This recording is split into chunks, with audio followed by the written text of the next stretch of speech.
রহমত, বরকত, মাগফিরাত, নাজাতের ভান্ডার নিয়ে আমাদের সামনে আল্লাহ রাব্বুল আলামিন আরেকবার উপহার হিসেবে দিয়েছেন মাহে রমজান। রমজান আত্মশুদ্ধির মাস, রমজান আত্ম উপলব্ধির মাস, রমজান মুত্তাকি হওয়ার মাস, পরহেজগার হওয়ার মাস, দুর্নীতি মুক্ত মানুষ গড়ার মাস। এই রমজান মাসে আল্লাহ রাব্বুল আলামিন মহাবিশ্বয় মানব জাতির জন্য একমাত্র জীবন বিধান মহাগ্রন্থ আল কোরআন নাযিল করেছেন।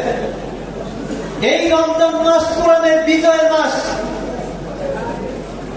এই কোরআনকে বলা হয়েছে ফুরকান, শাহরু রমাদান। এই পবিত্র রমজান মাস উনজিলা ফীহিল কোরআন। এই মাসে আল্লাহ বলেন আমি নাযিল করেছি কোরআন হুদাল লিন্নাস, যা গোটা মানব জাতির জন্য শান্তি, স্বস্তি, নিরাপত্তা, ইনসাফের জীবন বিধান মহাগ্রন্থ আল কোরআন। হুদাল লিন্নাস, এই কোরআন শুধু মুসলমানদের জন্য না, গোটা মানব জাতির জন্য হেদায়েতের বিধান।